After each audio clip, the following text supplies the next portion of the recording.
Vlogmas, everyone.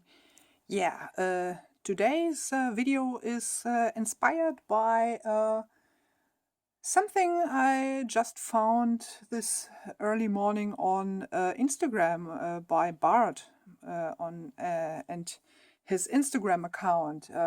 He was showing his impressive Tolkien collection, and I always thought I'm a big nerd in terms of collecting Tolkien or especially collecting The Lord of the Rings in different editions. But when I saw his, I was stunned because I have to say, up to this day, I'm still missing an English edition of the Lord of the Rings.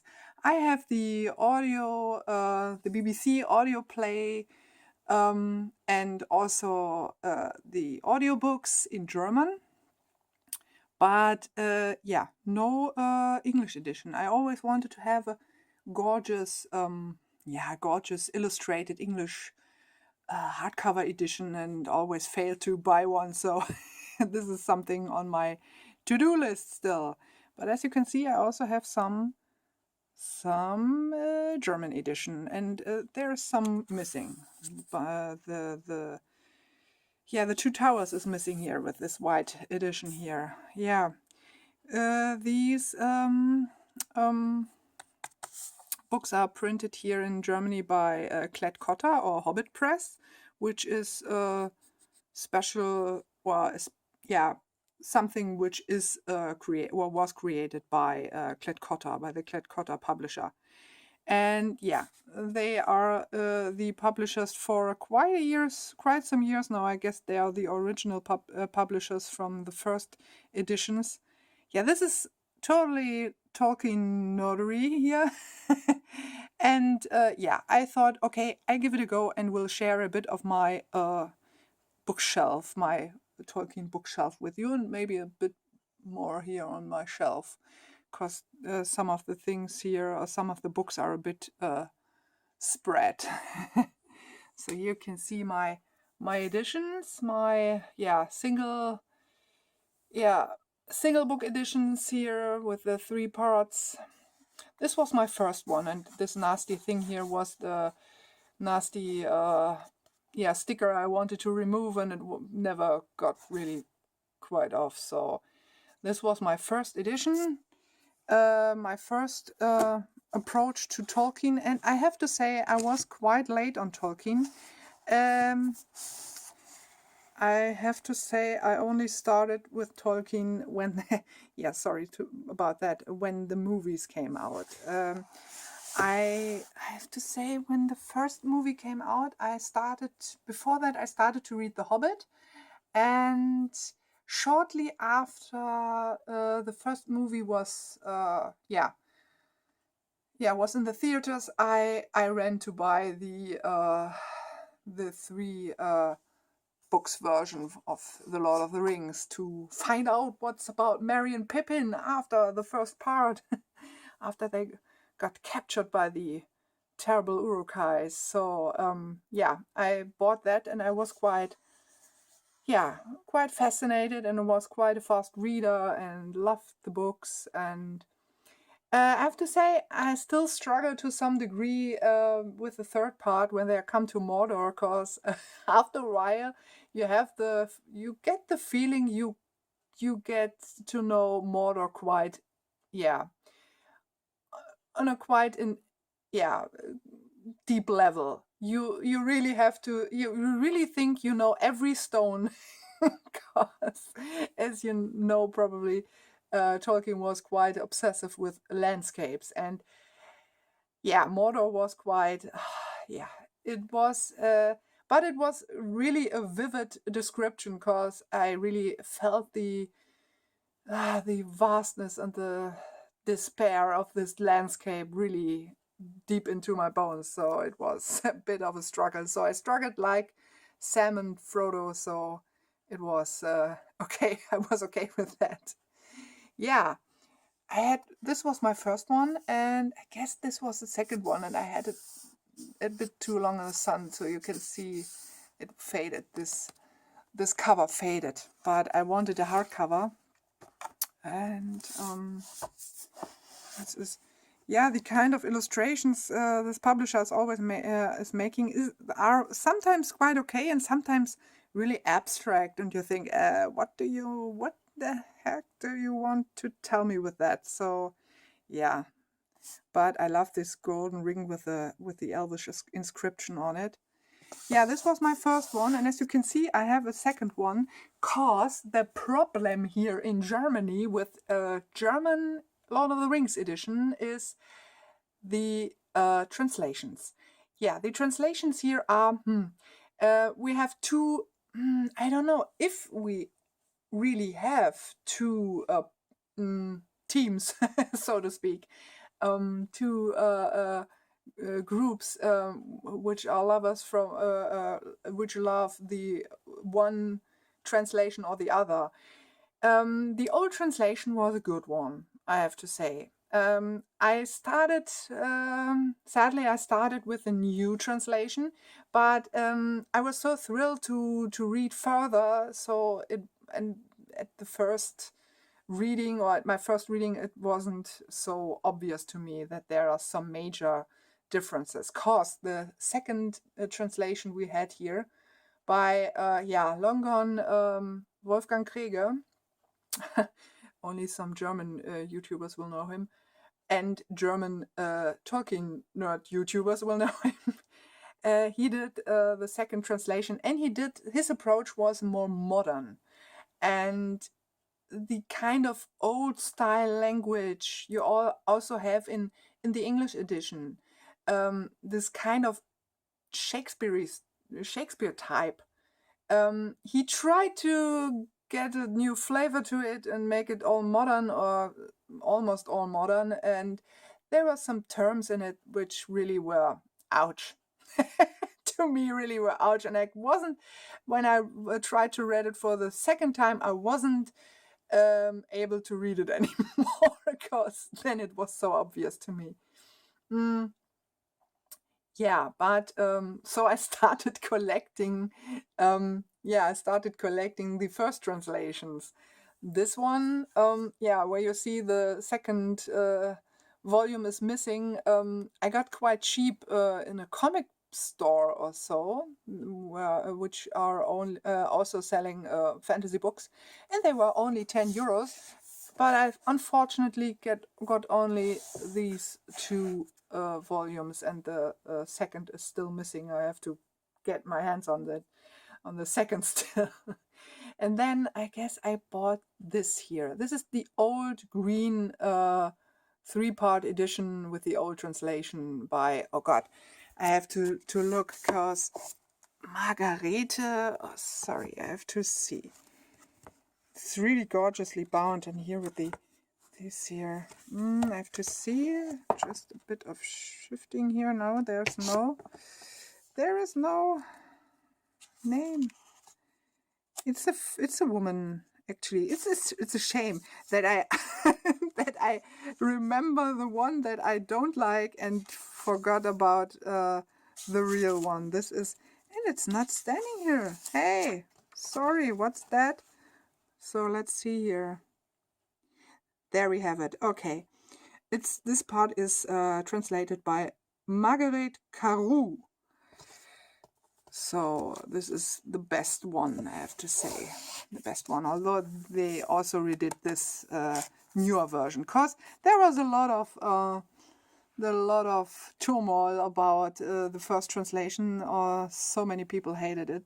So maybe the publisher was quite, some kind of forced to make adjustments. So he brought this whole volume edition back into the bookshelf. So these are my Lord of the Rings. Here is a Tolkien quiz book, and the tales of the poems of Tom Bombadil, of course. Here on the top I have tiny Tolkien books. Look at that. Tolkien Treasury, which I got by a friend. This is so tiny and cute. So there are some kind of quotes from people there, and also some lines from the Tolkien universe.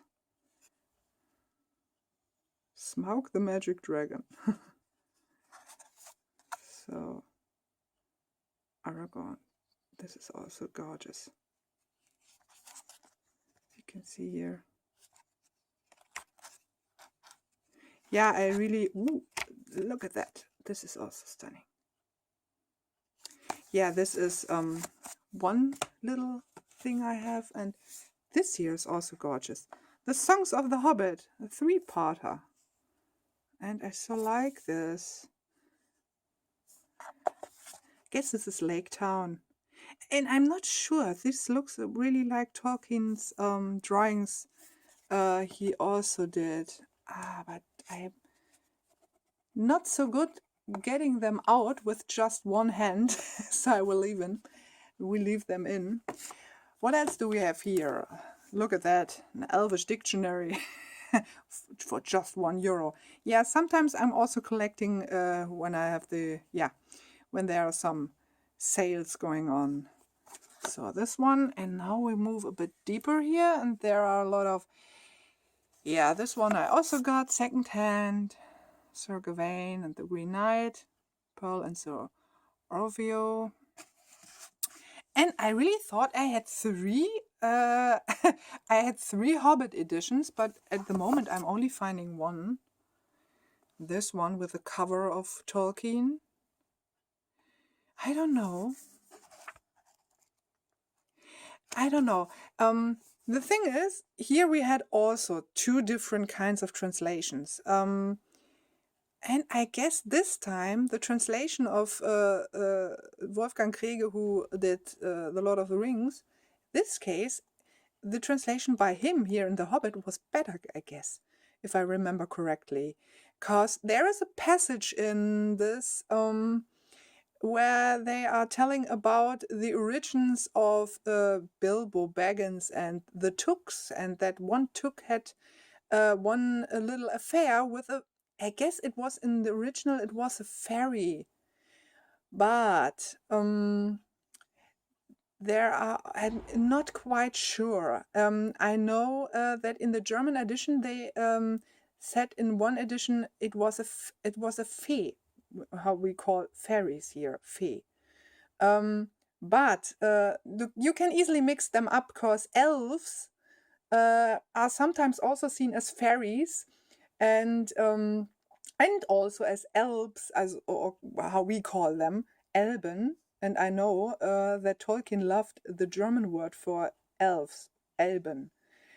But the strange thing here in The Hobbit was that in one edition here they were telling that one Took had an affair with an elf, so, or Elbin in this case. So I had some strange images in my head of a small hobbit and a large, tall female elf.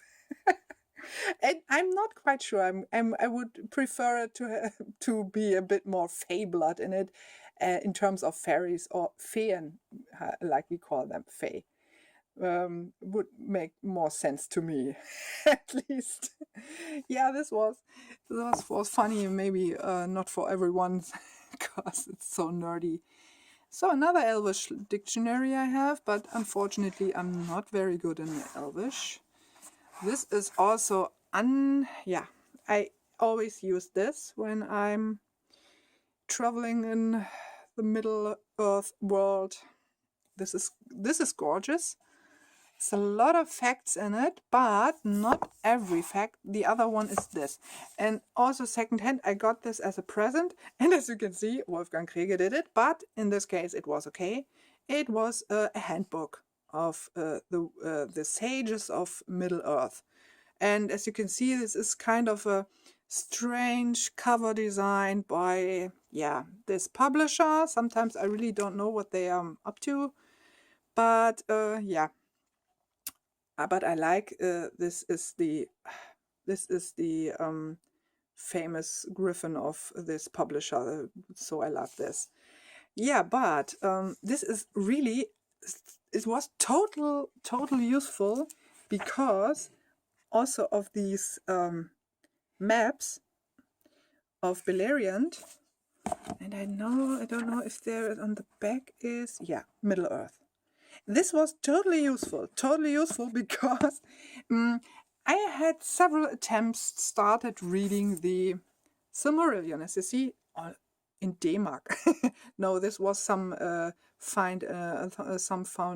some good find in one of our public bookshelves. So I grabbed that. But I have it also in German, in 2 editions, also secondhand. This is quite used, and this is from a local library. I got this, the Silmarillion, and again, strange kind of cover design. I don't know. And I had several.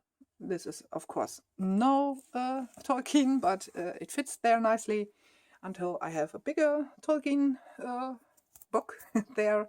No, the good thing about this book was it was helpful to get through the Silmarillion, but I didn't read it. I heard or listened to the audiobook, and the audiobook was this was a fine thing to get this complex stuff read by another one. And it was read by the German speaker or German voice of Gandalf here, and he did a great job on that, but still I had to use a lot this book because I always had to find out where the heck are they going, where in Beleriand is this, there on the top or here or there. Oh, now I know it. It was useful. It was useful. This was intensive hearing. This was not a thing you could just hear randomly while you are cooking or so. This was it required some work. This is also a gorgeous book. This is by famous authors or writers who were inspired by Tolkien, and they are telling about their Tolkien experience from early childhood. So you can see here Terry Pratchett, Ursula K. Le Guin, George R.R. Martin, and so on and so forth. And there are the illustrations are by John Howe, and I so love John Howe's illustrations, as well as Alan Lee's. And there is a gorgeous picture of the Shire. I love his Shire pictures. Yeah, I have to say, although I have Elvish dictionaries, I always was more of a Hobbit friend. I so loved the Shire. Yeah, and I always wanted to live in a hobbit hole. Really. Something like Back End, yeah, bring it on. So, such a fine, landscape. Yeah, these are my Tolkien collection here. And on top, I try to get up again. I have some bigger books here. This is kind of an illustrated encyclopedia, and then we have 2 books about the movies, about the creation of the movies, and then also some try to get that out, and some big book here by the Hildebrand brothers, who were also quite famous for their illustrations around Tolkien. I also have somewhere, there's still a Silmarillion calendar, which I kept. I will put it in here a moment. Which I kept, and the illustrations were by Ted Nesmith. I hope I remember him correctly. He is also one famous Tolkien illustrator, and no, Ted was his name? I don't know at the moment. Okay, Nesmith was the last name, the family name. And he did great work on the Silmarillion edition, the Silmarillion illustrations, and I so loved his work and still love his work. And as you see here is one part of my Hayao Miyazaki collection and manga I have here, but the English version of it, which is, as you can see, quite heavy, and it's a 2-volume thing here. And this story is a good one. I really love that story. So what else does we have here? A lot of my animal stories. I'm an animal story collector. Yeah, a lot of wolf stories here. The Wolf of Time by William Horwood. I have both volumes here. A lot of Gary Kilworth. I try to remember the English ones here. I guess this was Hunter's Moon, and this was Midnight Sun. Then we have Firebringer by David Clement Davies.